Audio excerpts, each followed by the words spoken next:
അപ്പോൾ എങ്ങനെയാണ് നമ്മുടെ ഉള്ളിൽ ഈ ചെപ്പിൻ്റെ ഉള്ളിൽ എന്തെങ്കിലും മുത്ത് വെച്ചതുപോലെ നമ്മുടെ ഹൃദയത്തിൻ്റെ ഉള്ളിൽ കയറ്റി വെച്ചിട്ടുള്ളൊരു സാധനമാണോ?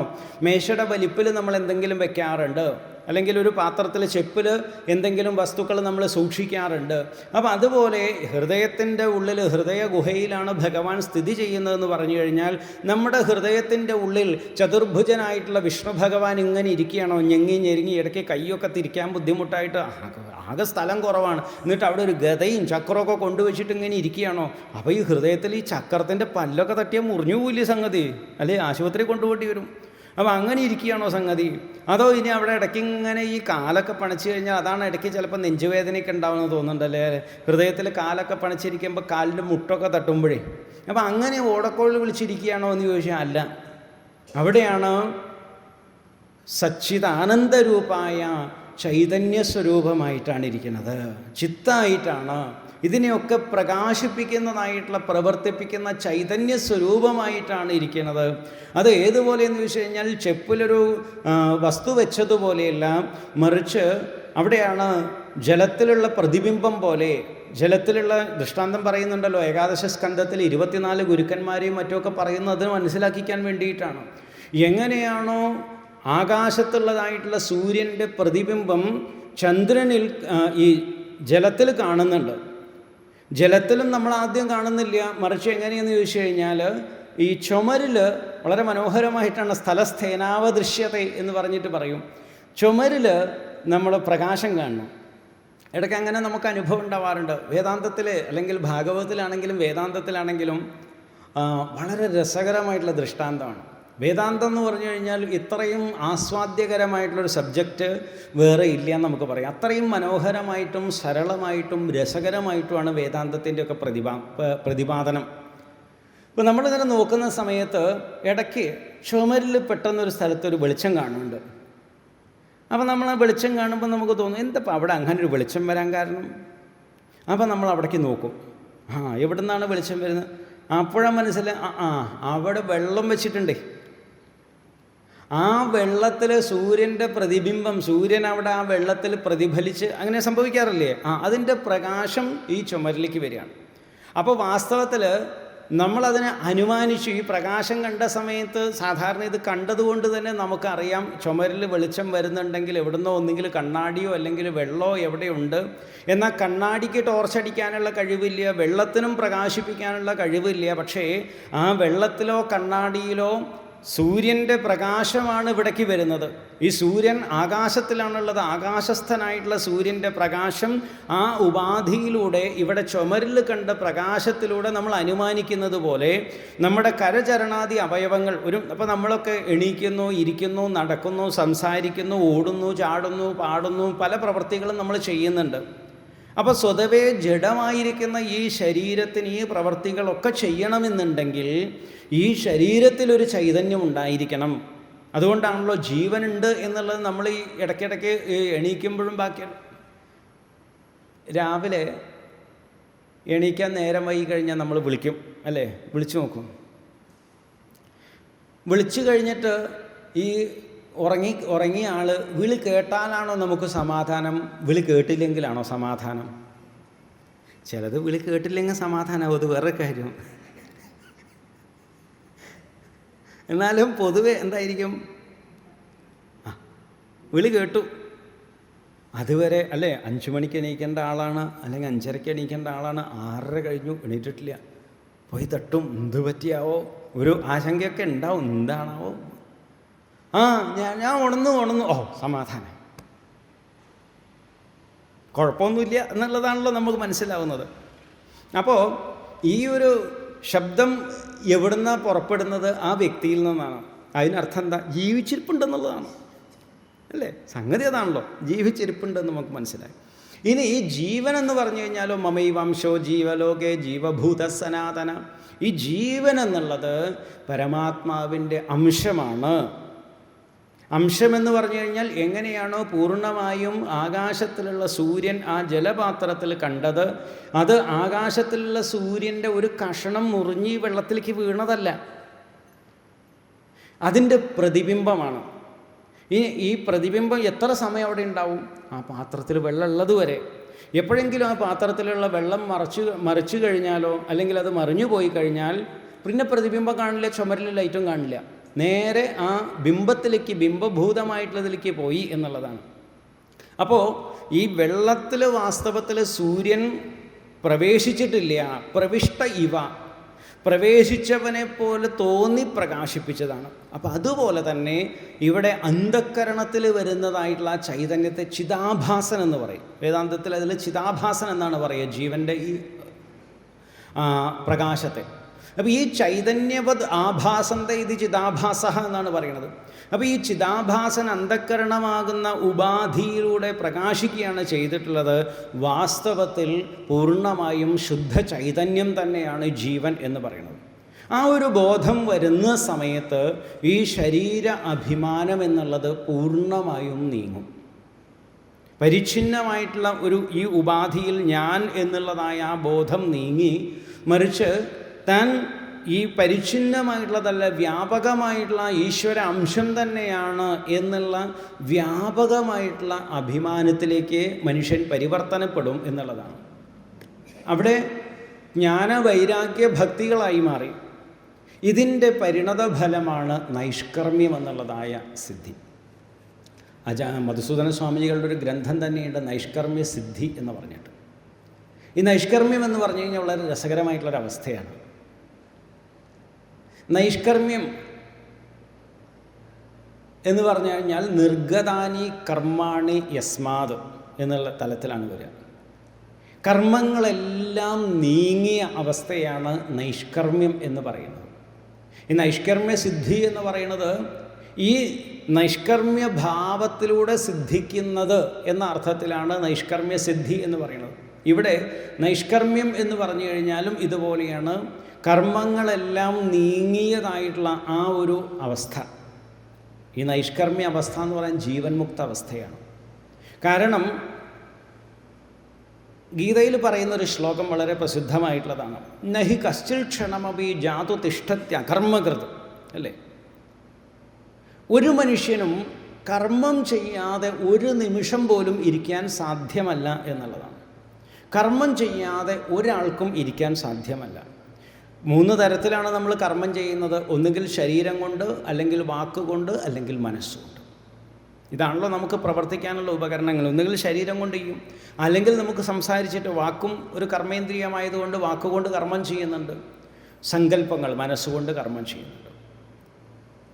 അപ്പോൾ ഈ 3 തരത്തിൽ കർമ്മം ചെയ്തുകൊണ്ടേയിരിക്കുന്നു. ഇത് ചെയ്യാതെ ഒരാൾക്ക് ഇരിക്കാൻ പറ്റില്ല. ഉറക്കത്തിൽ മാത്രമേ അത് സംഭവിക്കുന്നുള്ളൂ.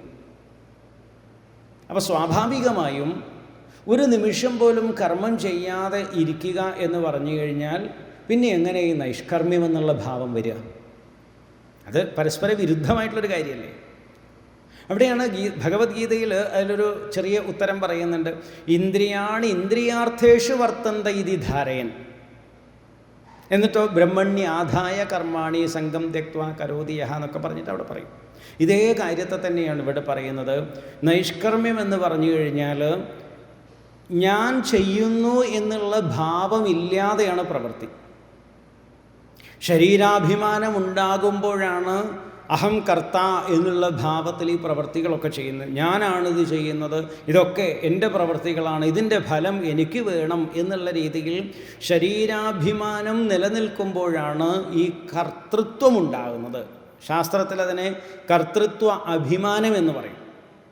ഈ കർത്തൃത്വ അഭിമാനത്തോടുകൂടി നാം കർമ്മം ചെയ്യുമ്പോഴാണ് കർമ്മബന്ധങ്ങൾ നമുക്കുണ്ടാകുന്നത്. അപ്പോൾ ഇവിടെ ഈ ഒരു തലത്തിലേക്ക് നാം പരിവർത്തനപ്പെട്ട് വന്നു കഴിഞ്ഞാൽ രജ്ജുസർപ്പ ദൃഷ്ടാന്തം പോലെ ഘടാകാശ മഹാകാശ ദൃഷ്ടാന്തങ്ങളൊക്കെ പറഞ്ഞു വന്നത് മനസ്സിലാക്കി കഴിഞ്ഞാൽ പിന്നീട് ഈ ശരീരമാകുന്ന ഉപാധിയിലൂടെ ഈശ്വരനാണ് ഈ കർമ്മങ്ങളൊക്കെ ചെയ്യുന്നത്, ഈശ്വരൻ്റെ കയ്യിലൊരു ഉപകരണമാണ് താൻ എന്നുള്ള തലത്തിലേക്ക് പരിവർത്തനപ്പെടും. അതിനു വേണ്ടിയിട്ടാണ്, അല്ലെങ്കിൽ അത് മനസ്സിലാക്കിക്കുന്നതിന് വേണ്ടിയിട്ടാണ് ഏകാദശ സ്കന്ധത്തിലെ ഭിക്ഷുഗീത തുടങ്ങിയിട്ടുള്ള ഉദാഹരണങ്ങൾ പറഞ്ഞിട്ടുള്ളത്. നായം ജനോമേ സുഖദുഃഖഹേതു ഈ ജനങ്ങളും, നമുക്ക് ആ ഭിക്ഷുഗീതയുടെ കഥയൊക്കെ അറിയാലോ, ഈ ആളുകളോ മറ്റോ ഒന്നും എൻ്റെ സുഖത്തിനോ ദുഃഖത്തിനോ കാരണമല്ല, മറിച്ച് മനഃപരം കാരണമാമനന്തി സംസാര ദുഃഖം. എൻ്റെ സംസാര ദുഃഖങ്ങൾക്ക് മുഴുവൻ കാരണമായിട്ടുള്ളത് മനസ്സ് മാത്രമാണ്. എൻ്റെ മനസ്സ് സങ്കല്പിച്ചു കൂട്ടുന്നതാണ് കാര്യങ്ങളൊക്കെ തുടങ്ങിയിട്ട് അവിടെയുള്ള ശ്ലോകങ്ങളിലൂടെ അത് മനോഹരമായിട്ട് പറയുന്നുണ്ട് അല്ലേ. ഈ ശരീരമാണ്, ശരീരം യതി സുഖദുഃഖ ഹേതു, ശരീരം എൻ്റെ സുഖദുഃഖത്തിന് കാരണമാണെന്നുണ്ടെങ്കിൽ ശരീരം വാസ്തവത്തിൽ ജഡമായിട്ടുള്ളതാണ്. ആ ജഡമായിട്ടുള്ള ശരീരം അത് പഞ്ചഭൂതാത്മകമായിട്ടുള്ളതാണ്. ഈ പഞ്ചഭൂതാത്മകമായിട്ടുള്ള പ്രപഞ്ചവുമായി പഞ്ചഭൂതാത്മകമായിട്ടുള്ള ശരീരം ബന്ധപ്പെട്ട് കഴിഞ്ഞാൽ അതിൽ എനിക്കെന്തിനാണ് സുഖിക്കാനും ദുഃഖിക്കാനുള്ള കാരണം, അല്ലെങ്കിൽ ഞാൻ എന്തിനു സുഖിക്കണം ദുഃഖിക്കണം? ആത്മാ യതി സ്യാൽ സുഖദുഃഖ ഹേതു, ആത്മാവാണ് സുഖദുഃഖത്തിന് കാരണമെന്ന് പറഞ്ഞു കഴിഞ്ഞാൽ അത് ആരും അംഗീകരിക്കില്ല. കാരണം ആത്മാവ് ആനന്ദ സ്വരൂപമാണെന്നാണ് പറഞ്ഞിട്ടുള്ളത് എന്നൊക്കെ പറഞ്ഞ് അവിടെ പറയുന്നുണ്ട്. അപ്പോൾ കേവലം തൻ്റെ ഒരു ഭ്രമം മാത്രമാണ് ഈ സംസാര ദുഃഖങ്ങളെന്ന് പറയുന്നത്, താൻ കൽപ്പിച്ചുണ്ടാക്കുന്നതാണ്, വാസ്തവത്തിൽ അങ്ങനെ ഇല്ലാത്തതാണ് എന്ന ബോധ്യം വന്നു കഴിഞ്ഞാൽ മാത്രമല്ല ഈ ഇന്ദ്രിയങ്ങളുമായിട്ടോ മറ്റൊന്നും എനിക്ക് യാതൊരു ബന്ധവുമില്ല, താൻ കേവലം ഞാൻ എന്ന് പറയുന്നത് നമുക്ക് നമ്മൾ സ്വയം ആലോചിച്ച് കഴിഞ്ഞാൽ തന്നെ നമുക്കത് കിട്ടുന്നതാണ്. ശാസ്ത്രങ്ങളൊന്നും പഠിക്കേണ്ട ആവശ്യമൊന്നുമില്ലേ, അല്ലാതെ തന്നെ നമുക്ക് ഇതിൽ നിന്ന് വ്യതിരിക്തമായിട്ടുള്ളതാണ് ഞാനെന്നുള്ളത് നമുക്ക് മനസ്സിലാവും. അതായത് ശാസ്ത്രത്തിൻ്റെ ഭാഷയിൽ അതിന് പറയും കാര്യകരണ സംഘാതത്തിൽ നിന്ന് വ്യതിരിക്തമാണ് ആത്മാവെന്നുള്ളത്. കാര്യകരണ സംഘാതം എന്ന് പറഞ്ഞാൽ, കാര്യം എന്ന് പറഞ്ഞു കഴിഞ്ഞാൽ ശരീരം, കരണങ്ങൾ എന്ന് പറഞ്ഞാൽ ഇന്ദ്രിയങ്ങൾ, അത് നമുക്കറിയുന്നതാണല്ലോ. അപ്പോൾ ഈ കാര്യകരണ സംഘാതം എന്ന് പറഞ്ഞു കഴിഞ്ഞാൽ മൊത്തത്തിൽ ഇന്ദ്രിയങ്ങളോട് കൂടിയതായിട്ടുള്ള ഈ ശരീരം. ഇപ്പം നമ്മൾ ആലോചിക്കുക, ഞാൻ എന്ന് നമ്മൾ സ്ഥിരം പറയാറുണ്ട് അല്ലേ. ഞാൻ ഇന്ന് അവിടെ പോയിരുന്നു. ഇപ്പം ഞാൻ എന്ന് നമ്മളൊക്കെ പറയുന്ന സമയത്ത് ഞാൻ എന്നുള്ളത് സാധാരണ എവിടെ തൊട്ടിട്ടാണ് പറയുക? തലയിൽ തൊട്ടിട്ട് ഞാൻ എന്ന് പറയാറുണ്ടോ? ഇല്ല.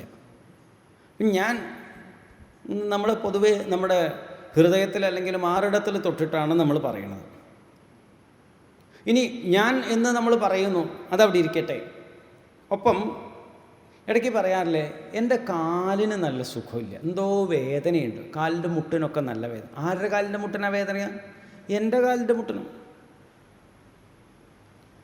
എൻ്റെ കയ്യിന് നല്ല വേദനയുണ്ട്, എന്താണെന്നറിയില്ല, സുഖമില്ലെന്ന് കയ്യിന്.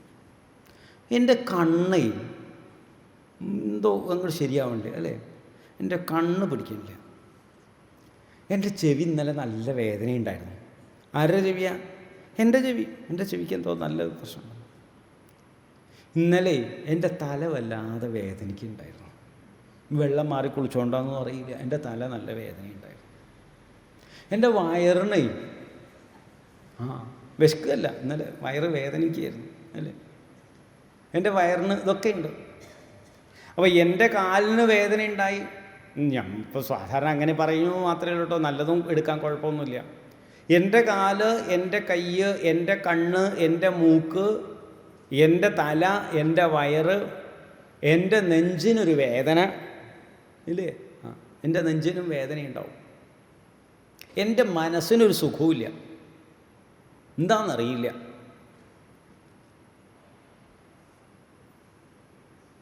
എൻ്റെ കണ്ണട അല്ലേ, എൻ്റെ വാച്ച്, എൻ്റെ പുസ്തകം, എൻ്റെ ഫോണ്, എൻ്റെ ഷർട്ട്, എൻ്റെ സാരി, എൻ്റെ കാറ്, എൻ്റെ ബൈക്ക്.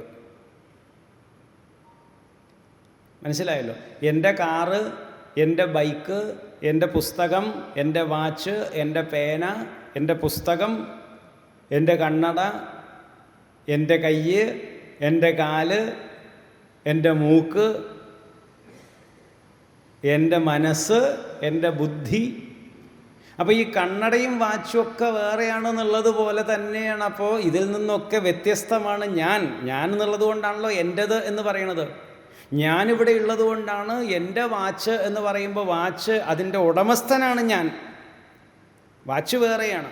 കണ്ണട, ആ കണ്ണട എൻ്റേതാണെന്ന് പറഞ്ഞു കഴിഞ്ഞാൽ ആ കണ്ണടയ്ക്ക് ഉടമസ്ഥനാണ് ഞാൻ, എന്നിൽ നിന്ന് വേറെയാണ് ആ കണ്ണട. എൻ്റെ കാറ് അവിടെയുണ്ട്, ആ കാറ് അതിൻ്റെ ഉടമസ്ഥനാണ് ഞാൻ, എന്നിൽ നിന്ന് വേറെയാണ് കാറ്, അല്ലെങ്കിൽ ബൈക്ക്, അല്ലെങ്കിൽ സൈക്കിള്, അല്ലെങ്കിൽ പുസ്തകം. അങ്ങനെയൊക്കെയാണെന്നുണ്ടെങ്കിൽ എൻ്റെ കാല് എന്ന് പറയുമ്പോൾ കാല് വേറെയാണ്, കാലിൻ്റെ ഉടമസ്ഥനാണ് ഞാൻ. എൻ്റെ തല എന്ന് പറയുമ്പോൾ തലയിൽ നിന്ന് ഭിന്നമായി തലയുടെ പ്രവർത്തനങ്ങളെ കണ്ടുകൊണ്ടിരിക്കുന്ന, എങ്ങനെയാണോ കാറിനെ കണ്ടുകൊണ്ടിരിക്കുന്ന ആൾ അതിൽ നിന്ന് മാറി അതിന് ദ്രഷ്ടാവായിട്ട് സാക്ഷിയായിരിക്കുന്ന ആളാണ്, അതിൻ്റെ ഉടമസ്ഥനായിട്ടിരിക്കുന്ന, അതിൻ്റെ പ്രവർത്തനങ്ങളെ നിയന്ത്രിച്ചു കൊണ്ടിരിക്കുന്ന ആളാണ് താൻ എന്നതുപോലെ തന്നെ കയ്യിൻ്റെയും കാലിൻ്റെയും മനസ്സിൻ്റെയും ബുദ്ധിയുടെയും ഒക്കെ പ്രവർത്തനങ്ങളെ കണ്ടുകൊണ്ടിരിക്കുന്ന ഒരാളാണ് ഞാൻ എന്ന് പറയുന്നത്. അതായത് ഇതിൽ നിന്നൊക്കെ വ്യതിരിക്തമായിട്ടുള്ള ഭിന്നമായിട്ടുള്ള ഒരാളാണ് ഞാൻ. അവിടെ വെച്ചിട്ടാണ് ചോദിക്കുന്നത്, അങ്ങനെയാണെങ്കിൽ ഞാൻ ആര്? ഇതിനെയൊക്കെ കണ്ട് ഇതിൻ്റെ പ്രവർത്തനങ്ങളെയൊക്കെ അറിഞ്ഞ് ഇതിനൊക്കെ സാക്ഷിയായി ഇതിൽ നിന്നെല്ലാം മാറി നിൽക്കുന്ന ആളാണ് ഞാൻ. അതുകൊണ്ടാണ് നിഷേധശേഷോ ജഗദാദശേഷ. ഇതിനെല്ലാം വേദാന്തത്തിൽ നമ്മൾ ഉപനിഷത്തിലൊക്കെ കേട്ടതായിട്ടുള്ള നേതി എന്നുള്ളതായിട്ടുള്ള വാക്യങ്ങളിലൂടെ എല്ലാ വസ്തുക്കളെയും നിഷേധിച്ചു കഴിഞ്ഞാൽ ഇതൊന്നും ഞാനല്ല. അപ്പോൾ നമുക്ക് നിഷേധിക്കാൻ കഴിയാത്തതായിട്ടുള്ള ഞാൻ എന്ന് പറയുന്നതായിട്ടുള്ള നമ്മുടെ ഉള്ളിൽ ഭാസിച്ചുകൊണ്ടിരിക്കുന്ന ഒരു സത്യമുണ്ട്. അതാണ് വാസ്തവത്തിൽ ഞാൻ. അതാരാണ് എന്ന് ചോദിക്കുമ്പോഴാണ് അതാണ് ആത്മാവ്. അതിന് നമുക്ക് അങ്ങനെ പറയാൻ സാധിക്കൂ. അതിന് പേരില്ല. ഇപ്പം കണ്ണടച്ച് ഒന്ന് നോക്കൂ, എല്ലാവർക്കും അറിയാം ഞാൻ എന്ന് പറയുമ്പോൾ നമ്മുടെ ഉള്ളിൽ ഒരു സംതിങ് വരുന്നുണ്ടല്ലോ, എന്തോ ഒരിത് അല്ലേ. ഞാൻ എന്നുള്ളത് ഒന്ന് ഭാവന ചെയ്ത് നോക്കൂ. ഇപ്പോൾ നമുക്ക് പ്രായം, ഇപ്പോൾ പുരുഷന്മാർ, സ്ത്രീ, കുട്ടികൾ ഒക്കെ ആയിട്ടുള്ള ആളുകൾ ഞാൻ എന്ന് പറയുമ്പോൾ തൻ്റെ ഉള്ളിൽ ഒരു ഭാവം വരുന്നുണ്ട്. അത് വാസ്തവത്തിൽ നമ്മുടെ സെയിം ഫോട്ടോ ആണ് വരുന്നത്. നമ്മളെപ്പോലെ ഈ പ്രായമായിട്ടുള്ള ആളുകളാണെന്നുണ്ടെങ്കിൽ പ്രായമായി ചുക്കി ചുളിഞ്ഞ ഒരാളാണോ ഞാൻ എന്ന് പറയുമ്പോൾ വരുന്നത്? അല്ല, നല്ല ഊർജ്ജസ്വലമായിട്ടുള്ള ചുറുചുറുക്കുള്ള ഒരാളാണ് അല്ലേ. ഞാൻ നല്ല തേജസ്വി ആയിട്ടുള്ള ഒരാളാണ്. ഞാൻ എന്ന് പറയുന്നതായിട്ടുള്ള ആ ഒരു തൻ്റെ ഉള്ളിലുള്ള ഒരു സ്വത്വം എന്ന് നമുക്കതിനെ പറയാം. അത് കറുത്തിട്ടാണോ വെളുത്തിട്ടാണോ? ഞാൻ കറുത്തിട്ടാണോ വെളുത്തിട്ടാണോ എന്നൊന്നും പറയാൻ പറ്റില്ല. നല്ല വെളുത്ത ആളുടെ ഞാൻ എന്നുള്ളത് നല്ല വെളുപ്പായിട്ടിരിക്കും. നല്ല ഇരുണ്ട നിറമുള്ള ഒരാളുടെ ഞാൻ ഇരുണ്ടതായിരിക്കും. 80 വയസ്സായിട്ടുള്ള ഒരാൾ ഞാൻ എന്ന് പറഞ്ഞു കഴിഞ്ഞാൽ ആകെ മുട്ടുവേദനയായിട്ടിരിക്കണം ഞാനാവും. അങ്ങനെയാണോ? അല്ല. ഇതിൽ നിന്നൊക്കെ വ്യതിരിക്തമായിരിക്കുന്ന ആത്മചൈതന്യമാണ്. ആ ഭാവത്തെ മനസ്സിലാക്കി കഴിഞ്ഞാൽ പിന്നീട് ആ തൻ്റെ ബന്ധങ്ങൾ മുഴുവൻ നീങ്ങുന്നു. കാരണം താൻ ആത്മസ്വരൂപമാണ്, ജനന മരണങ്ങളില്ലാത്തവനാണ്. അതുകൊണ്ടാണ് അവിടെ പരീക്ഷത്തിന് ബ്രഹ്മോപദേശം കൊടുക്കുന്ന സമയത്ത് വളരെ മനോഹരമായിട്ടുള്ള ഒരു വാക്യം അവിടെ ഉപദേശിക്കുന്നുണ്ട്. ഹേ പരീക്ഷത്തെ, നീ ഭൂത്വാ പുത്രപൗത്രാദിരൂപവാൻ, എങ്ങനെയാണോ ഈ വൃക്ഷത്തിൽ നിന്ന് ബീജാങ്കുരവത് ദേഹാദേഹേ, നീ ബീജാങ്കുരം പോലെയല്ല എന്ന് പറയുന്നു. ബീജാങ്കുരം എന്ന് പറഞ്ഞു കഴിഞ്ഞാൽ ബീജത്തിൽ നിന്ന് അങ്കുരമുണ്ടാകുന്നു, വൃക്ഷത്തിൽ നിന്ന് ബീജങ്ങളുണ്ടാകുന്നു തുടങ്ങിയ കാര്യങ്ങൾ നമുക്കറിയാം. അതായത് ഒരു വൃക്ഷം, ആ വൃക്ഷത്തിൽ നിന്ന് അതിൻ്റെ പഴമുണ്ടാവും, കായുണ്ടാവും ഏതെങ്കിലുമൊക്കെ, അല്ലെങ്കിൽ വിത്ത്, വൃക്ഷത്തിൽ നിന്ന് വിത്ത് ഉണ്ടാകുന്നു. ആ വിത്ത് നമ്മൾ മണ്ണിൽ കുഴിച്ചിടുന്നു, അതിൽ നിന്ന് വീണ്ടും അതിൻ്റേതായിട്ടുള്ള ചെടി ഉണ്ടാകുന്നു, മുളച്ചു വരുന്നു. ഇങ്ങനെ പരമ്പരയായിട്ട് പോവുകയാണ് ചെയ്യുന്നത്. മാവിൽ നിന്ന് മാങ്ങയുണ്ടാവുന്നു, അല്ലെങ്കിൽ മാങ്ങയുടെ വിത്ത് ഉണ്ടാവുന്നു, ആ മാങ്ങയുടെ വിത്തിൽ നിന്ന് വീണ്ടും മാവും തൈ ഉണ്ടാകുന്നു. ഇങ്ങനെ പോവുകയാണ് ചെയ്യണത്. അതിനെ ബീജാങ്കുര ന്യായം എന്ന് പറയും. ബീജത്തിൽ നിന്ന് അങ്കുരം, അങ്കുരത്തിൽ നിന്ന് വീണ്ടും ബീജം, ഇങ്ങനെയാണല്ലോ ഉണ്ടാകുന്നത്. എന്നാൽ അതുപോലെയല്ല നീയ്, ബീജാങ്കുരവത് എന്നാണ് പറയുന്നത്. നീ ഒരിക്കലും ബീജാങ്കുരം പോലെയല്ല. എങ്ങനെയാണോ വൃക്ഷത്തിൽ നിന്ന് വിത്തുണ്ടായി ആ വിത്തിൽ നിന്ന് വീണ്ടും ഈ ചെടി ഉണ്ടാകുന്നത്, അതുപോലെയല്ല. ന ഭവിഷ്യസി ഭൂത്വാത്വം പുത്രപൗത്രാദി രൂപവാൻ ബീജാങ്കുരവത് ദേഹാദേർ വ്യതിരിക്തോ യഥാനല. കാരണം അത് വേദത്തിൽ പറയുന്നുണ്ട്. വേദത്തിൽ പറയുന്നതായിട്ടുള്ള ഒരു മന്ത്രം എന്നാണ്. എന്താണെന്ന് ചോദിച്ചു കഴിഞ്ഞാൽ അംഗാദംഗാത് സംഭവസേ ഹൃദയാദഭിജായസേ ആത്മാ വൈ പുത്രനാമാസേ സജീവശരദശതം എന്ന് പറഞ്ഞിട്ട് പറയുന്നൊരു മന്ത്രം. അതായത് വാസ്തവത്തിൽ ഈ അച്ഛൻ്റെ ഹൃദയത്തിൽ നിന്നാണ് കുഞ്ഞ് രൂപം കൊള്ളുന്നത് എന്ന് പറയുന്നു. അതായത് ഈ സ്ത്രീ പുരുഷ സംയോഗം, ഭാര്യാഭർത്താക്കന്മാർ ഒരു സന്താനത്തിന് വേണ്ടിയിട്ട് ആദ്യം ആ സങ്കല്പം രൂപം കൊള്ളുന്നത് ഹൃദയത്തിലാണ്, അല്ലേ? തനിക്കൊരു കുഞ്ഞുണ്ടാവണം, അതിനു വേണ്ടിയിട്ട് ഭാര്യയുമായിട്ട് സഹശയനം ചെയ്യണം എന്നുള്ളതായിട്ടുള്ള ഒരു സങ്കല്പം ഭർത്താവിനും ഭാര്യയ്ക്കും ഉണ്ടാകുന്നത് ഹൃദയത്തിൽ നിന്നാണ്. അതുകൊണ്ടാണ് ഹൃദയത്തിൽ നിന്നാണ് ആ കുഞ്ഞ് രൂപം കൊള്ളുന്നത് എന്ന് പറയുന്നത്. പിന്നെ അതിനനുസരിച്ച് സ്വാഭാവികമായിട്ട് നമ്മുടെ കപിലോപദേശത്തിൽ അതിൻ്റെ കാര്യങ്ങളൊക്കെ പറയുന്നുണ്ട്. സ്ത്രീ പുരുഷ സംയോഗത്തിലൂടെ ആ വീര്യം ഗർഭാശയത്തിലേക്ക് എത്തുന്നു, അവിടെ നിന്ന് അത് വീണ്ടും ജനിച്ചു വരുന്നു. അപ്പോൾ അച്ഛൻ്റെ ശരീരത്തിൽ നിന്ന് അമ്മയുടെ ശരീരത്തിലൂടെയാണ് ആ കുഞ്ഞ് വരുന്നത്. അപ്പോൾ സ്വാഭാവികമായിട്ടും അങ്ങനെ ദേഹത്തു നിന്നുണ്ടാകുന്നതല്ലേ എന്ന് ചോദിച്ചു കഴിഞ്ഞാൽ, ദേഹത്തിൽ നിന്നുണ്ടാകുന്നത് ശരീരം മാത്രമാണ്, ആത്മാവിനെ ഉൽപ്പാദിപ്പിക്കാൻ സാധിക്കില്ല. അതിനവിടെ ദൃഷ്ടാന്തം പറയുന്നു, യഥാ അനലഹ, വിറകിൽ അഗ്നി ഉണ്ടാകുന്നത് പോലെയാണ്. അഗ്നിക്ക് പ്രത്യേകിച്ച് ആകൃതി ഇല്ലാത്തതുപോലെ ആത്മാവിന് പ്രത്യേകിച്ച് ആകൃതിയില്ല. ഏത് ഉപാധിയിൽ പ്രകടമാകുന്നുവോ അതുപോലെ കാണപ്പെടുകയാണ് ചെയ്യുന്നത്. ചെറിയ ഉപാധിയാകുന്ന സമയത്ത് അഗ്നി ചെറുതായിട്ടും വലിയ ഉപാധിയാകുമ്പോൾ അഗ്നി വലുതായിട്ടും കാണപ്പെടുന്നു. വളഞ്ഞതായിട്ടുള്ള ഒരു ഇരുമ്പ് ദണ്ട് വട്ടത്തിലുള്ളതായിട്ടുള്ളത് ചൂടാക്കി പഴുപ്പിച്ച് വെച്ച് കഴിഞ്ഞാൽ അതിൽ അഗ്നി വൃത്താകൃതിയിൽ കാണുന്നു. എന്നാൽ ഒരു ഇരുമ്പ് ദണ്ട് നീളത്തിലുള്ളത് പഴുപ്പിക്കുന്ന സമയത്ത് അഗ്നി നീളത്തിലായിട്ട് കാണുന്നു. ത്രികോണാകൃതിയിലാണെന്നുണ്ടെങ്കിൽ അഗ്നി ത്രികോണാകൃതിയിൽ കാണുന്നു. ഏത് ഉപാധിയിൽ അഗ്നി പ്രകടമാകുന്നുവോ അതുപോലെ കാണപ്പെടുന്നു എന്നല്ലാതെ അഗ്നിക്ക് പ്രത്യേകിച്ച് ആകൃതി ഇല്ലാത്തതുപോലെ ആത്മാവിനും പ്രത്യേകിച്ചൊരു രൂപമോ ഭാവമോ ഒന്നുമില്ല. ഏത് ശരീരത്തിലാണെങ്കിലും, മനുഷ്യൻ്റെ ശരീരത്തിലാണെങ്കിൽ മനുഷ്യ ശരീരത്തെ പ്രകാശിപ്പിക്കുന്നു, പശുവിൻ്റെ രൂപത്തിലാണെന്നുണ്ടെങ്കിൽ പശുവിൻ്റെ ശരീരത്തെ പ്രകാശിപ്പിക്കുന്നു എന്ന് മാത്രമേ ഉള്ളൂ. മാത്രമല്ല, ഈ വിറക് കത്തിക്കഴിഞ്ഞാലോ അഗ്നി അതിൻ്റെ സൂക്ഷ്മഭാവത്തിലേക്ക് പോകുന്നു, അഗ്നി നശിക്കുന്നില്ല എന്നാണ് പറയുന്നത്. തീപ്പെട്ടിക്കമ്പ് ഉരയ്ക്കുന്ന സമയത്ത് ആ തീപ്പെട്ടിയുടെ ആ ഒരു സ്പർശനത്തിലൂടെ അഗ്നി പ്രകടമാവുകയാണ് ചെയ്യുന്നത്. സൂക്ഷ്മമായിട്ടുള്ള അഗ്നി സ്ഥൂലഭാവത്തിലേക്ക് പ്രകടമാവുന്നു. അഗ്നി ഉണ്ടാവുകയല്ല ചെയ്യുന്നത്, അഗ്നി പ്രകടമാവുകയാണ് ചെയ്യുന്നത്. എന്നാൽ അത് കത്തിക്കഴിഞ്ഞാലോ അഗ്നി വീണ്ടും അതിൻ്റെ സൂക്ഷ്മഭാവത്തിലേക്ക് പോകുന്നു. എല്ലാ പ്രപഞ്ചത്തിലും അഗ്നി നിറഞ്ഞു നിൽക്കുന്നുണ്ട്, എല്ലായിടത്തും ഉണ്ട്. നമ്മളൊരു ചുമരിലൊരു ചുറ്റിക കൊണ്ട് അടിക്കുമ്പോൾ അവിടുന്ന് തീപ്പൊരി പറക്കുന്നത് അവിടെയും അഗ്നിയുടെ സാന്നിധ്യം ഉള്ളത് കൊണ്ടാണ്. അപ്പോൾ അഗ്നി പ്രകടമാകുന്നു, തിരോഭവിക്കുന്നു എന്നുള്ളതുപോലെ ഈ ശരീരം ജനിക്കുന്നതോടുകൂടി ആത്മസാന്നിധ്യം ഇതിൽ പ്രകടമായി തീരുന്നു. ഈ ശരീരം നശിക്കുന്നതോടു കൂടിയിട്ട് അത് തിരോഭവിക്കുന്നു. ഇത്രയും വ്യത്യാസമുള്ളൂ. അപ്പോൾ അതുകൊണ്ട് ആത്മാവാണ് സത്യമായിട്ടുള്ളത്, നീ അതാണ് എന്നുള്ള ഭാവത്തിൽ ഉപദേശിച്ചു കഴിഞ്ഞ് ആ ബോധം പരീക്ഷത്തിന് വരുന്നു. വന്നതോടു കൂടിയിട്ട് അവിടെ ജീവൻ മുക്തനായിട്ടുള്ള ഒരു തലത്തിലേക്ക് പരിവർത്തനപ്പെടുകയാണ് ചെയ്യുന്നത്. അപ്പോൾ ജീവൻ മുക്തന എന്നുള്ളതായ ആ ഒരു തലം, അതാണ് യഥാർത്ഥത്തിലുള്ള നൈഷ്കർമ്മ്യമായിട്ടുള്ള ഭാവം.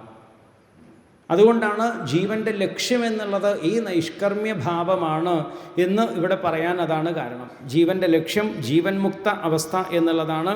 ആ നൈഷ്കർമ്മ്യം ആവിഷ്കൃതം, നൈഷ്കർമ്മ്യ തലത്തെയാണ് ഭാഗവതത്തിലൂടെ പ്രകാശിപ്പിക്കുന്നത്. ജീവിച്ചിരിക്കുമ്പോൾ തന്നെ മുക്തി എന്നുള്ളതായ അവസ്ഥ, ആ ഒരു തലത്തിലേക്ക് എത്തിച്ചു കഴിഞ്ഞാലോ പിന്നെ നമ്മൾ ചെയ്യുന്നതായിട്ടുള്ള കർമ്മങ്ങളൊന്നും നമ്മളെ ബാധിക്കില്ല. അതിനെന്താ കാരണം എന്ന് ചോദിച്ചു. ജീവൻ മുക്തനായിട്ടുള്ള ഒരാൾ ചെയ്യുന്ന കർമ്മങ്ങൾ ഒരിക്കലും, ഈ കർമ്മമാണ് ബന്ധമായിട്ടുള്ള കാരണമായി തീരുന്നത്. ഇതേ ചോദ്യം തന്നെ ശ്രീമദ് ഭാഗവതത്തിൽ ദശമസ്കന്ധത്തിൻ്റെ അവസാനം ഒരു തീർത്ഥാടനത്തിന് പോകുന്നുണ്ട് യാദവന്മാരെല്ലാവരും കൂടി. സൂര്യഗ്രഹണത്തിന് സമന്തപഞ്ചകത്തിലേക്ക് തീർത്ഥത്തിന് പോകുന്ന സമയത്ത് നാരദാദി ഋഷിമാരോട് വസുദേവർ ചോദിക്കുന്നൊരു ചോദ്യം വളരെ പ്രസക്തമായിട്ടുള്ള, വളരെ മനോഹരമായിട്ടുള്ള ചോദ്യമാണ്. കാരണം ഭാഗവതത്തിൻ്റെ ഈ കഥകൾക്ക് അതീതമായി ഭാഗവതത്തിൽ വരുന്നതായിട്ടുള്ള ചോദ്യോത്തരങ്ങൾ നമ്മൾ പഠിക്കണം. അവിടെയാണ് ഇതിൻ്റെയൊക്കെ മനോഹരമായിട്ടുള്ള കാര്യം നമുക്കറിയാൻ സാധിക്കുക. അപ്പോൾ അവിടെ എന്താണ് ചോദിക്കുന്നത് വെച്ച് കഴിഞ്ഞാൽ, എങ്ങനെയാണ് കർമ്മം കൊണ്ട് കർമ്മത്തെ ഇല്ലാതെയാക്കുക? കർമ്മണ കർമ്മനിർഹാരഃ. സ്വാഭാവികമായിട്ട് ആ ചോദ്യത്തിന് വലിയ പ്രസക്തിയുണ്ട്. കാരണം എങ്ങനെയാണ് നമ്മുടെ അവസ്ഥ എന്ന് ചോദിച്ചു കഴിഞ്ഞാൽ, നമ്മൾ നേരത്തെ പറഞ്ഞുവല്ലോ, നമുക്ക് ആർക്കും വെറുതെ ഇരിക്കാൻ സാധിക്കില്ല. എന്തെങ്കിലും കർമ്മം ചെയ്യും. കർമ്മം 2 തരത്തിലാണുള്ളത്. നേരത്തെ പറഞ്ഞു, ഒന്നുകിൽ പുണ്യകർമ്മം അല്ലെങ്കിൽ പാപമായിട്ടുള്ള കർമ്മം. അപ്പം നമ്മൾ എന്തെങ്കിലും കർമ്മം ചെയ്തുകൊണ്ടിരിക്കും. ചെയ്യുന്നത് ഒന്നുകിൽ സത്കർമ്മമായിരിക്കും അല്ലെങ്കിൽ ദുഷ്കർമ്മമായിരിക്കും. കർമ്മത്തിൻ്റെ ഒരു പ്രത്യേകത എന്ന് പറഞ്ഞു കഴിഞ്ഞാൽ കർമ്മത്തിന് ഫലം ഉണ്ടാവും, അല്ലേ? ഫലമില്ലാത്ത കർമ്മമില്ല. എന്ത് കർമ്മം ചെയ്തു കഴിഞ്ഞാലും അതിനൊരു ഫലം ഉണ്ടാവും. അപ്പോൾ കർമ്മം ചെയ്തു കഴിഞ്ഞാൽ അതിനുള്ള ഫലം എന്ന് പറയുന്നത് ഒന്നുകിൽ പുണ്യം അല്ലെങ്കിൽ പാപം. സത്കർമ്മം ചെയ്തു കഴിഞ്ഞാൽ പുണ്യമായിട്ടുള്ള ഫലം ഉണ്ടാവും, ദുഷ്കർമ്മം ചെയ്തു കഴിഞ്ഞാൽ പാപമായിട്ടുള്ള ഫലം ഉണ്ടാവും. സ്വാഭാവികമായിട്ട് നമുക്ക് അറിയുന്നതാണ്. ഈ കർമ്മഫലത്തിനൊരു പ്രത്യേകതയുണ്ട്. പറഞ്ഞു, നമുക്ക് ഒരു കർമ്മവും ചെയ്യാതിരിക്കാൻ സാധ്യമല്ല എന്ന് പറഞ്ഞു. കർമ്മത്തിൻ്റെ ഒരു പ്രത്യേകത എന്ന് പറഞ്ഞു, എന്ത് കർമ്മമാവട്ടെ അതിനൊരു ഫലമുണ്ട്. ഫലമില്ലാത്തതായിട്ടുള്ളൊരു കർമ്മമില്ല. അങ്ങനെയാണല്ലോ കർമ്മഫലം എന്ന് പറയുന്നത് തന്നെ അതാണ്. അപ്പോൾ അത് 2 തരത്തിലാണ്, ഒന്നുകിൽ പുണ്യഫലം അല്ലെങ്കിൽ പാപഫലം. ഈ കർമ്മഫലത്തിൻ്റെ ഒരു പ്രത്യേകത എന്ന് പറഞ്ഞാൽ നാഭുക്തം ക്ഷീയതേ കർമ്മ കൽപ്പകോടിശതൈരപി. ഈ കർമ്മം അത് ഫലം നൽകാതെ ഒരിക്കലും ഇല്ലാതെ ആകുന്നില്ല. അതിൻ്റെ കർമ്മഫലം നമ്മൾ അനുഭവിച്ചേ തീരൂ. കൽപ്പകോടിശതൈരപി, കോടിക്കണക്കിന് കൽപ്പം കഴിഞ്ഞിട്ടാണെങ്കിലും ശരി, ആ കർമ്മഫലം അതിൻ്റെ ഉടമസ്ഥനെ അന്വേഷിച്ചു വരും. ഏതുപോലെ എന്ന് ചോദിച്ചു കഴിഞ്ഞാൽ അതിന് ദൃഷ്ടാന്തം പറയുന്നത്, ഇപ്പം നമ്മൾ പശുക്കളെ മേയ്ക്കാൻ വിടുന്നത് കണ്ടിട്ടുണ്ടാവും, അല്ലേ? കുറേ പശുക്കളുണ്ട്. ആ പശുക്കളൊക്കെ മേയാൻ വിട്ടു. മേയാൻ വിട്ടിട്ട് ഈ പശുക്കൾ വരുന്ന സമയത്ത് പശുക്കളുടെ കുട്ടികൾ അവിടെ കെട്ടിയിട്ടുണ്ട്. ഈ പശുക്കൾക്കൊക്കെ കുഞ്ഞുങ്ങളുണ്ടെന്ന് വിചാരിക്കുക. ഇത്രയധികം ഒരു 50 100 പശുക്കളുണ്ടെങ്കിൽ ഈ 100 പശുക്കളുടെ ഇടയിലും ഈ പശുക്കുട്ടി അതിൻ്റെ അമ്മയെ കൃത്യമായിട്ട് കണ്ടെത്തും, ഇല്ലേ? അമ്മയ്ക്ക് കുഞ്ഞിനെയും തിരിച്ചറിയാം. നമുക്ക് ചിലപ്പോൾ തിരിച്ചറിയാൻ പ്രയാസം ഉണ്ടാവും, ഇല്ലേ? പക്ഷേ ആ കുട്ടികൾ കൃത്യമായിട്ട് അതിനെ കണ്ട് തിരിച്ചറിയും. അതിൻ്റെ അകട്ടിൽ പോയിട്ടേ പാല് കുടിക്കൂ. അല്ലാതെ ഏതെങ്കിലും പശു ഉണ്ടെന്ന് പറഞ്ഞാൽ പാല് കുടിക്കാൻ സമ്മതിക്കുമോ? ഇല്ല. തൻ്റെ കുഞ്ഞല്ലാതെ വന്നു കഴിഞ്ഞാൽ പശു പാല് കൊടുക്കാൻ സമ്മതിക്കില്ല. എങ്ങനെയാണോ ഇത്രയധികം പശുക്കളുടെ ഇടയിൽ ഈ പശുക്കുട്ടി സ്വന്തം അമ്മയെ കണ്ടെത്തുന്നത്, ഇതുപോലെയാണ് കർമ്മം അതിൻ്റെ കർത്താവിനെ കണ്ടെത്തുന്നത് എന്നുള്ളതാണ്. എവിടെയാണെങ്കിലും വന്ന് പിടിക്കും. നമ്മൾ കർമ്മത്തിൽ നിന്ന് രക്ഷപ്പെടാൻ വേണ്ടി ജ്ഞാനാനന്ദ സരസ്വതിയൊക്കെ പറയുന്നത്, സ്വാമിജിയൊക്കെ പറയുന്നത് കേട്ടിട്ടുണ്ടെന്ന് പറഞ്ഞാൽ, നമ്മൾ ഇവിടുന്നൊക്കെ എന്തെങ്കിലുമൊക്കെ കർമ്മങ്ങളൊക്കെ ചെയ്തെന്ന് രക്ഷപ്പെടാൻ വേണ്ടിയിട്ട് എവിടെയെങ്കിലും ഒളിച്ചോടി അവിടെ സമാധാനമായിട്ട് ഇരിക്കാമെന്ന് വിചാരിക്കുമ്പോൾ ഈ കർമ്മം ആദ്യം അവിടെ എത്തിയിട്ടുണ്ടത്. ഓ വന്നു, ഞാൻ കുറച്ചു നേരമായി വന്നിട്ട് നമുക്ക് പോവല്ലേ എന്ന് ചോദിച്ചിട്ട്. അപ്പോൾ കർമ്മത്തിൽ നിന്ന് ഒളിച്ചോടി രക്ഷപ്പെടാനൊന്നും സാധ്യമല്ല. എവിടെ ചെന്ന് കഴിഞ്ഞാലും അത് നമ്മുടെ കൂടെ ഉണ്ടാവും എന്നുള്ളതാണ്. അപ്പോൾ പിന്നെ എന്ത് സംഭവിക്കും? ഈ കർമ്മഫലം അനുഭവിച്ചേ തീരൂ. കർമ്മഫലം അനുഭവിക്കുന്ന ശരീരത്തിലൂടെയാണ്. അതുകൊണ്ടാണ് ഭോഗായതനം ശരീരം എന്ന് ശരീരത്തിനെ കുറിച്ചിട്ട് പറയുന്നത്. ഭോഗം എന്ന് പറഞ്ഞു കഴിഞ്ഞാൽ സുഖദുഃഖ അന്യതര സാക്ഷാത്കാര എന്നുള്ളതാണ്. ഒന്നുകിൽ സുഖം അല്ലെങ്കിൽ ദുഃഖം, ഇത് മാറി മാറി അനുഭവിക്കാനുള്ള ഉപകരണമാണ് നമ്മുടെ ശരീരം. ഇതന്നെയാണല്ലോ നമ്മൾ ചെയ്തുകൊണ്ടിരിക്കുന്നത്. ഒന്നുകിൽ കരയുക അല്ലെങ്കിൽ ചിരിക്കും, സുഖം അല്ലെങ്കിൽ ദുഃഖം, അത് അനുഭവിക്കുക. അപ്പോൾ ഭോഗായതനമായിട്ടുള്ള ഈ ശരീരം ഈ കർമ്മഫലം അനുഭവിക്കാൻ വേണ്ടിയിട്ടാണ് നമ്മൾ എടുത്തിട്ടുള്ളത്. അപ്പോൾ അത് ചിലപ്പോൾ വീണ്ടും വീണ്ടും എടുക്കേണ്ടി വരുന്നു. എടുത്തു കഴിഞ്ഞാൽ വീണ്ടും കർമ്മം ചെയ്യുന്നു. അപ്പോൾ എപ്പോഴാണ് ഇതിനൊരു അവസാനം എന്നാണ് ചോദ്യം. കാരണം കർമ്മം ചെയ്യുന്നു, ശരീരമെടുക്കുന്നു, ശരീരമെടുത്താൽ വീണ്ടും കർമ്മം ചെയ്യുന്നു. ഇതിനൊരു അവസാനം ഉണ്ടാവുന്നില്ല. അപ്പോൾ അതിനനുസരിച്ചിട്ടാണ് അവിടെ കർമ്മങ്ങളെ ഈശ്വരാർപ്പണമായി ചെയ്യുക എന്നുള്ളത് ആദ്യം പറയും. ഈശ്വരാർപ്പണമായിട്ട് ചെയ്യുന്ന സമയത്ത് എന്തു പറ്റും? ഈ കർമ്മങ്ങളുടെ ഒന്നും കർത്തൃത്വം എനിക്കല്ല, ഈശ്വരനാണ്. ഈശ്വരൻ എന്നെ എന്തൊക്കെയോ നിയോഗിച്ചിരിക്കുന്നു, എന്തോ കാര്യങ്ങൾക്ക് വേണ്ടി നിയോഗിച്ചിരിക്കുന്നു. ആ ഈശ്വരൻ്റെ കയ്യിലൊരു ഉപകരണം എന്നുള്ള നിലയ്ക്ക് ഞാൻ പ്രവർത്തിക്കുന്നു. അല്ലാതെ എനിക്കിതിൽ കർത്തൃത്വമൊന്നുമില്ല എന്നുള്ള ഭാവത്തോടുകൂടി ഈശ്വര സമർപ്പണമായിട്ട്, സമർപ്പിതമായി, നിഷ്കാമഭാവത്തോടു കൂടിയിട്ട് കർമ്മം ചെയ്യുക. അങ്ങനെ ചെയ്യുന്ന സമയത്ത് ഇതൊരു പടിയാണ്. ആദ്യം നൈഷ്കർമ്മ്യത്തിലേക്ക് എത്തുന്നതിനുള്ള ആദ്യ പടിയാണ് ഈശ്വര സമർപ്പണമായി കർമ്മങ്ങളെ ചെയ്യുക. ഈശ്വര സമർപ്പണമായി കർമ്മങ്ങളെ ചെയ്ത് ചെയ്ത് ചെയ്ത് ദൃഢത വരും. ആദ്യം ഒരു ഭാവനയാണ്, പിന്നീട് അതിൽ ദൃഢത വരും. ദൃഢത വന്നു കഴിഞ്ഞാൽ ക്രമേണ നമുക്ക് വിചാരക്ഷമത വരും. വിചാരക്ഷമത വന്നു കഴിഞ്ഞാൽ ഇത് സ്വാഭാവികമായിട്ട് വരും. എങ്ങനെയാണ് ഈശ്വര സമർപ്പണമായിട്ടുള്ള കർമ്മങ്ങൾ ചെയ്യുക, എങ്ങനെയാണ് തനിക്ക് കർത്തൃത്വം ഇല്ലാത്തത് എന്നുള്ളത് മനസ്സിലാകും. കാരണം ഈ അന്ധക്കരണം പോലും കൽപ്പിതമാണ്. ഈ അന്ധക്കരണം പോലും കൽപ്പിതമാണെന്ന് പറയുന്ന സമയത്ത് അതിനെക്കുറിച്ചുള്ളൊരു കാര്യം കൂടി പറഞ്ഞ് നമുക്ക് ഈ ഒരു ഭാഗം നിർത്താം. വിചാരത്തിൻ്റെ ഒരു തലമായതുകൊണ്ടാണ് അതിനെക്കുറിച്ച് കൂടി പറയുന്നത്. ഭാഗവതത്തിൽ തൃതീയ സ്കന്ധത്തിൽ സൃഷ്ടിയെക്കുറിച്ചിട്ട് പറയുന്നതായിട്ടുള്ള സർഗം എന്നുള്ളതാണ്. തൃതീയത്തിൽ സർഗത്തെക്കുറിച്ച് പറയുന്ന സമയത്ത് തൈത്തരീയ ശ്രുതിയിൽ പറയുന്നതായിട്ടുള്ള കാര്യത്തെ തന്നെ വേറൊരു ആംഗിളിൽ അല്ലെങ്കിൽ വേറൊരു രീതിയിൽ പറയുന്നു എന്നുള്ളതാണ്. തൈത്തരീയ ശ്രുതിയിൽ പറയും, തസ്മാദ്വായ തസ്മാദാത്മന ആകാശസംഭൂതഃ ആകാശാദ്വായു വായോരഗ്നി അഗ്നേരാപഃ അദ്ഭ്യ പൃഥിവീ പൃഥിവ്യാ ഇമം സർവം അല്ലെങ്കിൽ ഇതം സർവം യത് ഭൂതം തുടങ്ങിയിട്ടുള്ള കാര്യങ്ങൾ അങ്ങനെ പറഞ്ഞു പോകുന്നു.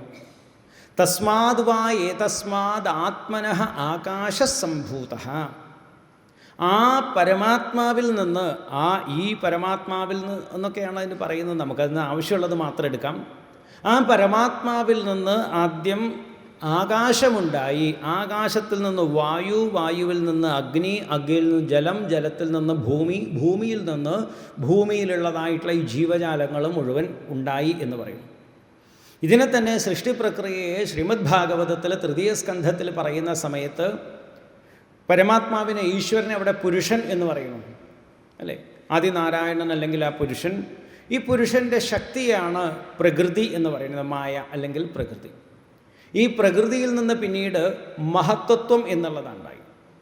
അതായത് ജ്ഞാനശക്തിയും ഇച്ഛാജ്ഞാനശക്തികളാണ് ഈ മഹത്തത്വം എന്ന് പറയുന്നത്.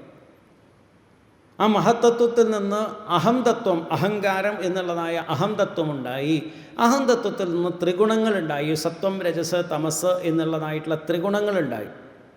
ഈ ത്രിഗുണങ്ങൾ പിന്നീട് ഈ അഹങ്കാരത്തിലൂടെ പ്രകടമാകുന്ന സമയത്ത് സാത്വികാഹങ്കാരം, രാജസാഹങ്കാരം, താമസാഹങ്കാരം എന്ന് മൂന്നായിട്ട് പിരിയുന്നു. സാത്വിക അഹങ്കാരത്തിൽ നിന്ന് അന്ധക്കരണവും ഇന്ദ്രിയ ദേവതകളും ഉണ്ടാകുന്നു. ഓരോ ഇന്ദ്രിയത്തിനും ദേവതയുണ്ട്. ആ ഇന്ദ്രിയ ദേവതകളും അന്ധക്കരണവും സാത്വിക അഹങ്കാരത്തിൽ നിന്ന് ഉണ്ടാകുന്നു.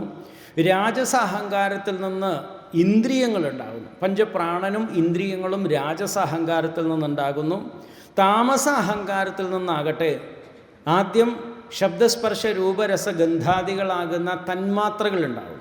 തന്മാത്രകളിൽ നിന്ന് പഞ്ചഭൂതങ്ങളുണ്ടാകും. ശബ്ദത്തിൽ നിന്ന് ആകാശമുണ്ടാകുന്നു.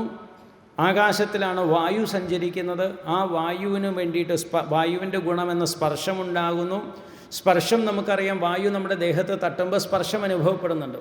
ഈ വായു അതിൻ്റേതായിട്ടുള്ള പ്രത്യേകതകളുണ്ട്. വായു വീശുന്നതായിട്ടുള്ള ശബ്ദം നമുക്ക് കേൾക്കാം. സ്പർശം, രണ്ട് ഗുണങ്ങൾ അതിലുണ്ട്. വായുവിൽ നിന്ന് പിന്നീട് അഗ്നി ഉണ്ടാകുന്നുണ്ട്. അഗ്നി ഉണ്ടാകുന്നു. അഗ്നിക്കുള്ള പ്രത്യേകത എന്ന് പറഞ്ഞു കഴിഞ്ഞാൽ രൂപം എന്നുള്ളതാണ് അതിൻ്റെ തന്മാത്ര. ആകാശത്തെയും വായുവിനെയും നമുക്ക് കാണാൻ സാധിക്കില്ല എങ്കിൽ അഗ്നിയെ നമുക്ക് കാണാം. പക്ഷേ അഗ്നിക്ക് പ്രത്യേകിച്ച് ആകൃതിയില്ല. അതുകൊണ്ട് അഗ്നിക്ക് രൂപമുണ്ട്.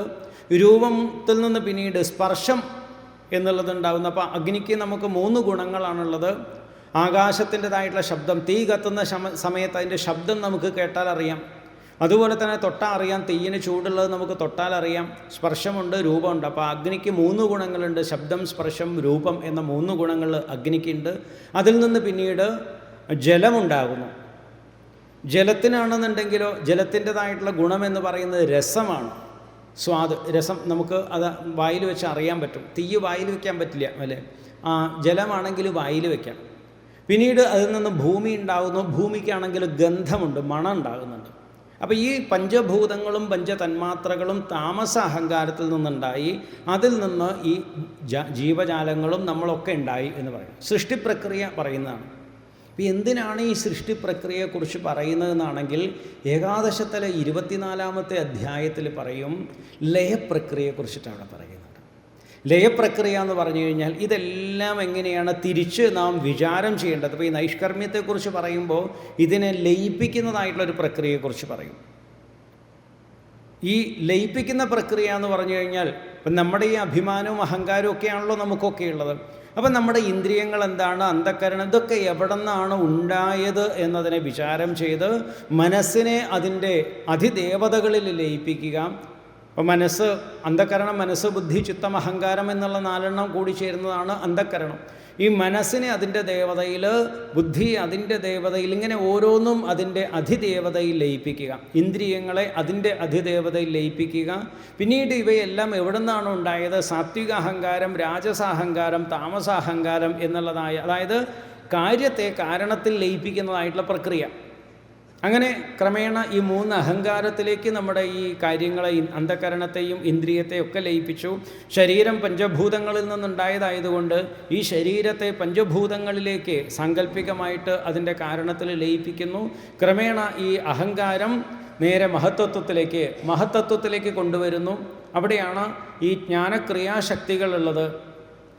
ഈ ജ്ഞാനക്രിയാശക്തികളോട് കൂടിയിട്ട് പ്രകൃതിയിലേക്ക് കൊണ്ടുവന്ന് ആ പരമാത്മാവ് കേവലം ശുദ്ധ ചൈതന്യമാണ്, ബോധമാണ് താൻ എന്നുള്ള തലത്തിലേക്ക് കൊണ്ടുവരിക. അങ്ങനെ വരുന്ന സമയത്ത് ഈ ശരീരത്തിൽ നമ്മൾ ജീവിച്ചിരിക്കുന്നിടത്തോളം കാലം ഇതിനെല്ലാം സാക്ഷിയായിട്ടുള്ള ആളാണ് എന്ന് നമുക്ക് ബോധ്യം വരും. ആ ഒരു ജ്ഞാനനിഷ്ഠയിൽ കർത്തൃത്വ അഭിമാനമില്ലാതെ നമ്മൾ കർമ്മം ചെയ്യുന്നതിനെയാണ് നൈഷ്കർമ്മ്യം എന്ന് പറയുന്നത്. അപ്പം അവിടെ ചെയ്യുന്ന കർമ്മങ്ങളൊന്നും ആ ജീവനെ ബന്ധിപ്പിക്കുന്നതായി തീരുന്നില്ല. അതൊരിക്കലും നമുക്ക് ബന്ധകാരണമോ ദുഃഖകാരണമോ പുനർജന്മത്തിന് കാരണമോ ആയി തീരില്ല. ജ്ഞാനം കൊണ്ട് കർമ്മവാസനകളൊക്കെ നശിപ്പിച്ചു. കാരണം ജ്ഞാനനിഷ്ഠയിലെത്തിയിട്ടുണ്ടാവും. ആ ജ്ഞാനനിഷ്ഠയിലെത്തിയത് കൊണ്ട് തന്നെ ആ ജീവൻ മുക്തനായിട്ടുള്ള ആളുടെ കർമ്മവാസനകൾ മുഴുവൻ നശിപ്പിച്ചു. പുതിയതായിട്ടൊരു ശരീരം എടുക്കാനുള്ള കർമ്മവാസനകൾ ശേഷിക്കുന്നില്ല. നേരത്തെ ഭിദ്യതേ ഹൃദയഗ്രന്ഥി ഛിദ്യന്തേ സർവസംശയാഹ ക്ഷീയന്തേ ചാസ്യ കർമാണി തസ്മിൻ ദൃഷ്ടേ പരാവരെ എന്ന് പറയുന്നുണ്ട്. ആ ആത്മസ്വരൂപത്തെ അഭേദരൂപത്തിൽ അനുഭവിച്ചതുകൊണ്ട് തന്നെ പിന്നീട് കർമ്മവാസനകൾ വരുന്നില്ല. ജ്ഞാനാഗ്നി ദഗ്ധ കർമാണി എന്ന് ഗീതയിലും പറയുന്നുണ്ടല്ലോ. ഈ ജ്ഞാനാഗ്നിയാൽ കർമ്മവാസനകൾ മുഴുവൻ ദഗ്ധമായതുകൊണ്ട് പിന്നീട് അടുത്തൊരു ആരംഭകമായിട്ടുള്ള കർമ്മവാസനകൾ ശേഷിക്കുന്നില്ല. ഇവിടെയാണെന്നുണ്ടെങ്കിൽ അഭിമാനം പൂർണ്ണമായും ഇല്ലാതെയായി. ശരീരാഭിമാനം ഇല്ലാത്തതുകൊണ്ട് തന്നെ കർത്തൃത്വ അഭിമാനം ഉണ്ടാകുന്നില്ല. അതുകൊണ്ട് തന്നെ ഭോക്തൃത്വ അഭിമാനവും ഉണ്ടാകുന്നില്ല. അങ്ങനെ അദ്ദേഹം ചെയ്യുന്നതായിട്ടുള്ള കർമ്മങ്ങളെല്ലാം അത് കർമ്മങ്ങളല്ലാതെ ആയിത്തീരുന്നു, അല്ലെങ്കിൽ നിഷ്കർമ്മമായിത്തീരുന്നു. ആ നൈഷ്കർമ്മ്യ ഭാവത്തിലേക്ക് ഉയരുന്നതായിട്ടുള്ള അദ്ദേഹം ചെയ്യുന്ന പ്രവൃത്തികളൊക്കെ ലോകമംഗളകരമായി തീരുന്നു. അങ്ങനെയുള്ളവരെയാണ് മഹാത്മാക്കൾ എന്ന് പറയുന്നത്. അവരുടെ വാക്ക് വേദമായി തീരുന്നു എന്ന് പറയുന്നത് അവിടെയാണ്. കാരണം സ്വാർത്ഥതയില്ലാതെയാണ് അവർ സംസാരിക്കുന്നത്. അങ്ങനെയുള്ള മഹാത്മാക്കളുടെ ആ ഒരു ദർശനവും അനുഗ്രഹമൊക്കെ നമുക്കുണ്ടാവുക എന്നുള്ളത് ഏറ്റവും വലിയൊരു ഭാഗ്യമാണ്. ഒപ്പം അതിനുവേണ്ടി നടക്കുകയല്ല, നമുക്കും ആ ഒരു നൈഷ്കർമ്മ്യത്തിലേക്ക് ഉയരാൻ ഈ ശ്രീമദ് ഭാഗവതം കൊണ്ട് സാധിക്കും. അതുകൊണ്ടാണ് തത് ശൃണ്വൻ വിബഠൻ വിചാരണപരോ. അതുകൊണ്ടാണ് അടുത്ത അവസാനത്തെ ശ്ലോകത്തിൽ പറഞ്ഞിട്ടുള്ളത് ഈ ശ്രീമദ് ഭാഗവതം. നേരത്തെ പറഞ്ഞല്ലോ, ശ്രീമദ് ഭാഗവതം പുരാണം അമലം, വളരെ പരമപരിശുദ്ധമായിട്ടുള്ളതാണ് ഈ ശ്രീമദ് ഭാഗവതം. ഭക്തന്മാർക്ക് ഏറ്റവും പ്രിയങ്കരമായിട്ടുള്ളതാണ്. ഇതിൽ ആ പാരമഹംസ്യമായിട്ടുള്ള ജ്ഞാനത്തെയാണ്, അല്ലെങ്കിൽ പരമഹംസന്മാർക്ക് പ്രാപിക്കാൻ കഴിയാവുന്നതായിട്ടുള്ള ആ ജ്ഞാനത്തെയാണ് ഇതിൽ പ്രകാശിപ്പിച്ചിട്ടുള്ളത്. നൈഷ്കർമ്മ്യത്തെ ആവിഷ്കൃതമാക്കുന്നതാണ്, നമ്മളെ നൈഷ്കർമ്മ്യ പദവിയിലേക്ക് എത്തിക്കുന്നതാണ്. അങ്ങനെയുള്ളതായിട്ടുള്ള ഈ ശ്രീമദ് ഭാഗവതത്തെ കേൾക്കുക, കേട്ട് വേണ്ട രീതിയിൽ പഠിക്കുക. വിപഠൻ, ശരിക്കും പഠിക്കുക. അതായത് അതിൻ്റെ ആശയത്തെ ഉൾക്കൊണ്ട് പഠിക്കുക. വിചാരണപരഹ, ഭാഗവതത്തെ വിചാരം ചെയ്യുക. മനനം എന്നുള്ളത് നമ്മൾ ആദ്യമേ പറഞ്ഞു.